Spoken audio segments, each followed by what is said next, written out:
मैं से जितना बन सका है आपको सुनाया है। मैं पूरी भागवत तो कह ही नहीं सका। 7 दिन का मतलब ये होता है कि सारे जीवन उसकी कथा कहना चाहिए। 7 दिन तो होते ही, 8वां तो भगवान ने नहीं बनाया।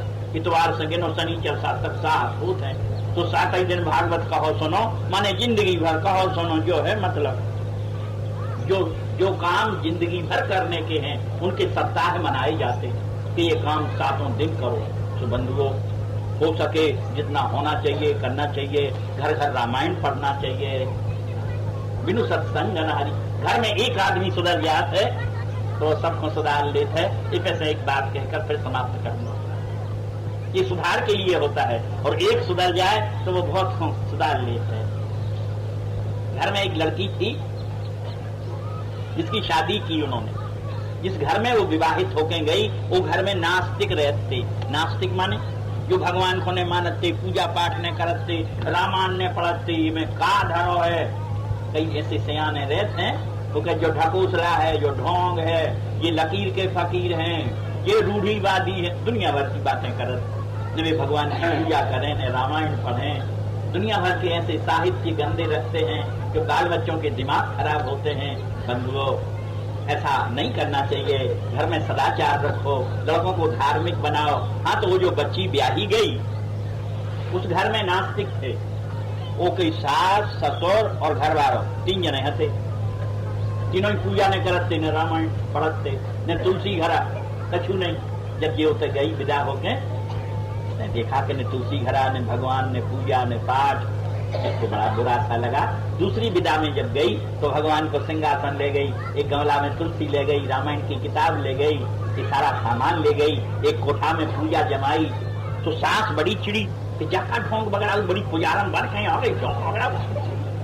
अब बोली कि माता जी नहीं, आपको काम कर हो, फिर पूजा कर लेंगे मुझे। किसी तरह करती घर वालों से चोर से रोके कहती कि देखो ने हमें साड़ी दियो, ने जेवर बनाइयो, ने मिठाई खुआइयो। केवल मेरे पास बैठकर हरे राम भगवान के नाम ले लिया करो। जब रोंग लगे तो ऐसा ही मजा किया 100 रुपए हरे राम के भागे। मतारी ने देखी कि लड़का बहुत भजन करे, मैं नहीं कर रहा हूँ, तो शर्मा शर्मी बाबी कहने लगे हरे राम। दादा ने सुनी कि घर भर के भजन करे, न रखो हम ही है, तो वे भी करने लगे हरे राम। पर सास चिलती के ने सबको भक्ति से कह रही ऐसी पुजारा न आई जाए। इन्हें कछु गैर दिखाए तो लड़का से पिटवा, चमड़ी उधरवा। हाँ, कई वैसी रहते साथ हैं, ऐसा नहीं करना चाहिए। तो उसको अपनी लड़की जैसी समझना चाहिए। पर जब ऐप देखती तो लड़का से मार पड़वाओ, बड़ी ढोंग बगड़ा उठे, सबको भक्ति से कह रही है। एक दिन एक महात्मा जी आए और बोले बेटा भीख दो। तो बहू रानी बोली कि महाराज ऐसी रीत नहीं है, ये घर में सास सुनत थी भीतर। तो और सुनने लगी कि देखो जब बाबा से कहा कह रही रीत नहीं। और बाबा जी बोले कि तुम क्या खा, कहले हम बासो खा। तो और सुनने लगी ध्यान, देखो जो काया कह रही बासो खा। और तुम्हारी उम्र क्या है? तो 25 साल की हती, कहने लगी हम 15 साल की। सास सोचत कि देखो कितनी झुट्टू है। और महात्मा जी बोले कि तुम्हारे पति की क्या उम्र है? कई भी 8 साल की। और पूछते कि बताओ जरा, लड़का से बुजुर्ग बन रही। और तुम्हारी सास की क्या उम्र है? कई भी 2.5 साल की। और तुम्हारे ससुर की क्या उम्र है? कई भी 6 महीना की है। तो सास उचटी फिरे, हम दे आज मोड़ा को चमड़ी उधरवा दो, इन्हें भांग खाई है, का बदनामी कराई है। ससुर आए तो बहू रानी ने थार पर दो, सास ने थार रख दो और हवा करने लगी और शिकायत करने लगी। तुम ये बहू की बड़ी तारीफ करत हो, इन्हें आज ऐसी नाक कटवाई है। एक महात्मा जी आए तो कहने भीख दे, तो कहती ऐसी रीत नहीं है। बड़ी रीत बताओ, बात मतारी क्यों ये रीत? हाँ तो पूरी सुनाओ बात। हाँ तो जा कही फिर वे बोले कि तुम का खात हो? तो कहती बासो खा। खबुन बासो खवा है, ये सी कैसी है बासो? और फिर उनने पूछी कि तुम्हारी उम्र का है? तो जुट्टू है 25 साल की, कहती है 15 साल की। तो जब चूल्हे में जा कितना बने, लड़का 8 साल को, हम 2.5 साल के, तुम 6 महीना तुम 6 महीना के हो। ऐसी नाक कटाई है, चमड़ी उधारवा दो। ससुर ने बहू को बुलाया, क्यों बेटा तुमने किसी महात्मा से ऐसा कहा है? तो हाथ जोड़ के बोली कि हाँ दादाजी, जरूर कहा मैंने। कैसा? तो मैंने कहा है तो माता जी मतलब नहीं समझी। अच्छा बैठो बढ़िया, हाँ समझाओ। बहू रानी कहती है पिताजी जब से मैं आई हूँ किसी को दाने नहीं डाले जाते, तो मैंने सच्ची कही कि घर में ऐसी रीत नहीं है। हाँ ये तो तुमने ठीक कहा, हम बेकारी नहीं बढ़ाते, किसी को दान भीख नहीं देते। तुमने क्या कैसी कही कि बास उठा? पिताजी मेरे कहने का ये मतलब था कि वो जन्म में जैसा करो तो ये जन्म में भूल हो जाए, वो जन्म की कमाई ये जन्म में खाई जात है, जो बास उठा as you sow must you reap, जैसा बोलोगे ऐसा सुनोगे, जैसा करोगे पाओगे।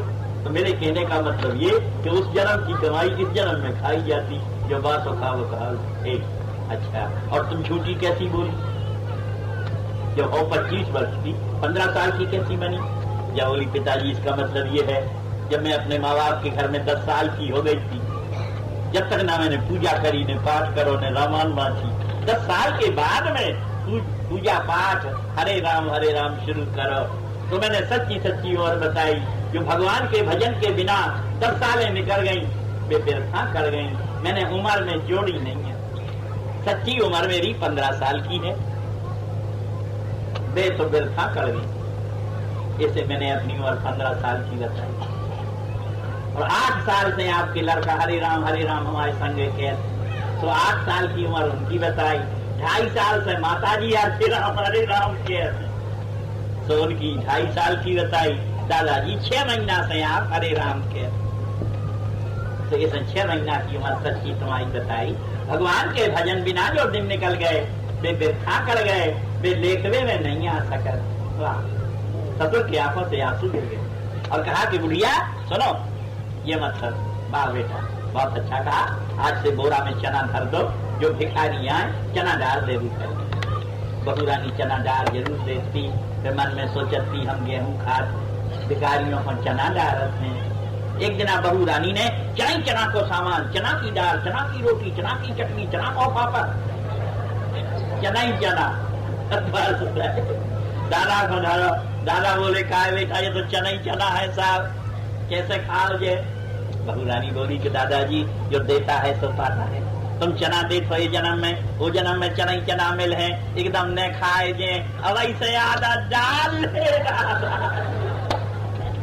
जो देता है सब पाता है, जब तुम चना दे तो आगे चना ही चना मिल, एकदम न खाए जे अब ऐसे खाओ ठीक है। ये बोले कि तो बेटा चना न खाए जे कल से गोम दे करे। मेरे कहने का तात्पर्य सुधरा हुआ एक व्यक्ति सारे कुटुंब को सुधार लेता है। तो बंधुओं हमें भी ये आशा रहती है, इसी आशा पर कथा कहता हूँ कि कोई न कोई सुधरेगा और को भी सुधारेगा, तो हमारा बेड़ा पार उसका बेड़ा पार। इसलिए कुछ सुधार होना चाहिए। मुझसे इतना बन सका सुनाया। इतनी जो प्राण प्यारे कन्हैया हमारे, उन्हीं पर जाय के शीश धरोगे। इतनी जो बनी सो सुनाई कथा, हमारे ये दोष न को गिनोगे।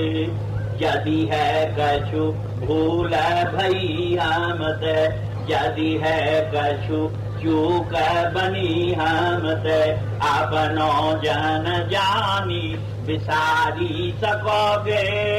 आशीष देई कृपा करी के, किया मैं मेरी बातों की याद रखोगे। कथा इसलिए होती है उसमें से कुछ चीज पकड़ना चाहिए।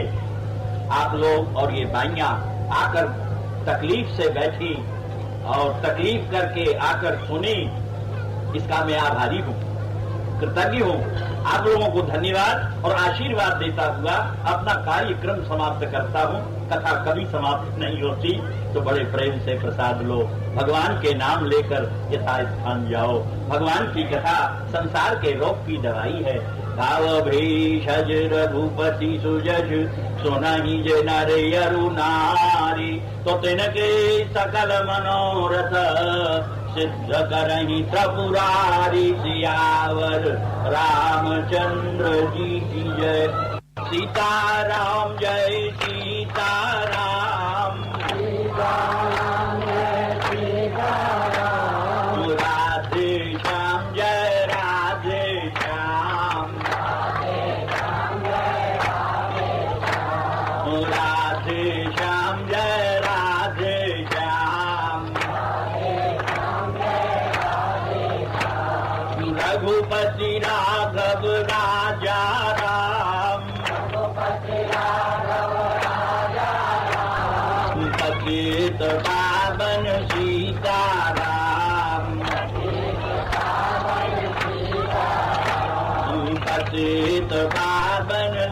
सीताराम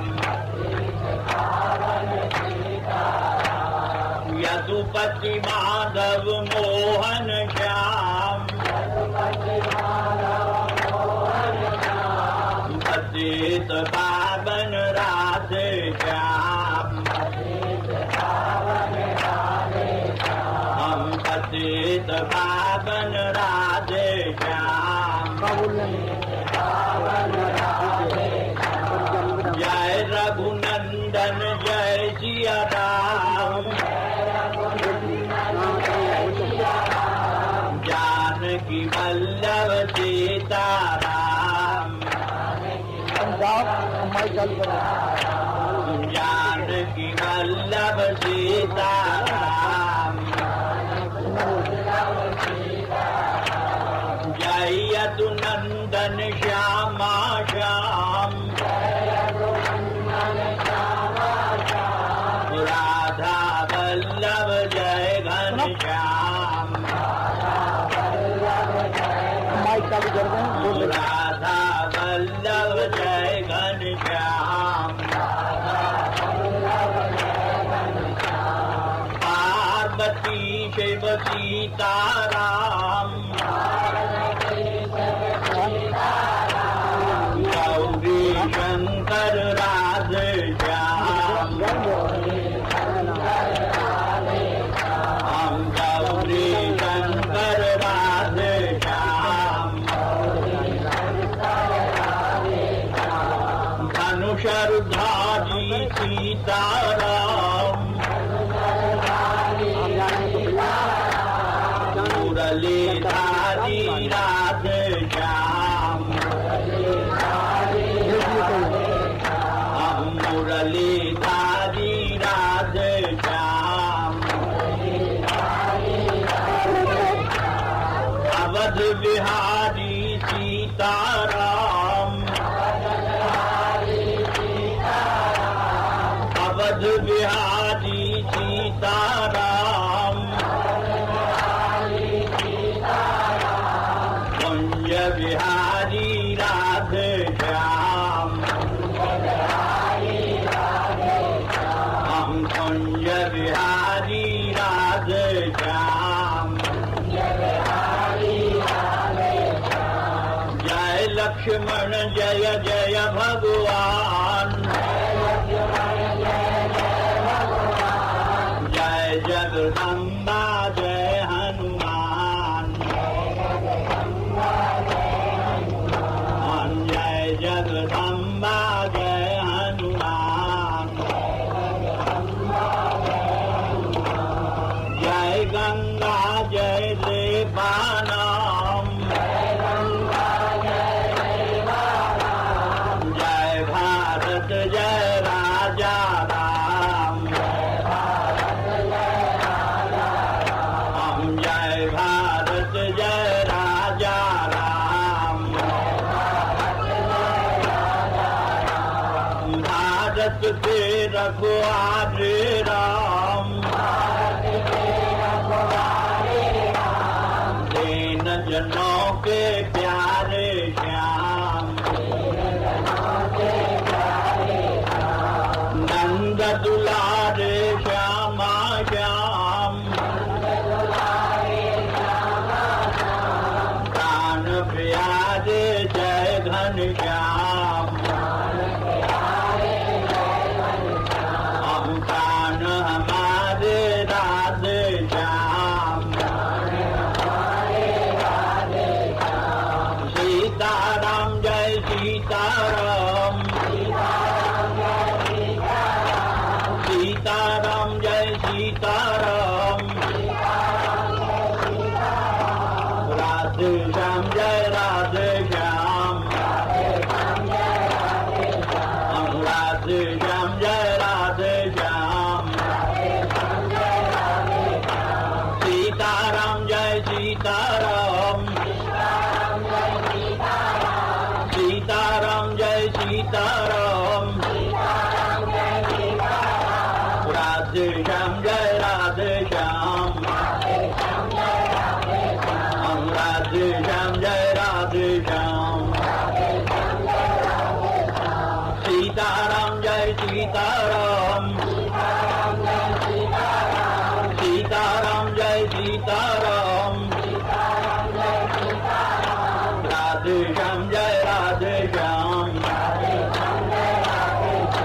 राधे श्याम जय राधे श्याम सीताराम जय सीताराम सीताराम जय सीताराम राधे श्याम जय राधे श्याम राधे श्याम जय राधे श्याम सीताराम जय सीताराम सीताराम जय सीताराम राधे श्याम जय राधे श्याम राधे श्याम जय राधे श्याम सीताराम जय सीताराम सीताराम जय सीताराम राधे श्याम जय राधे श्याम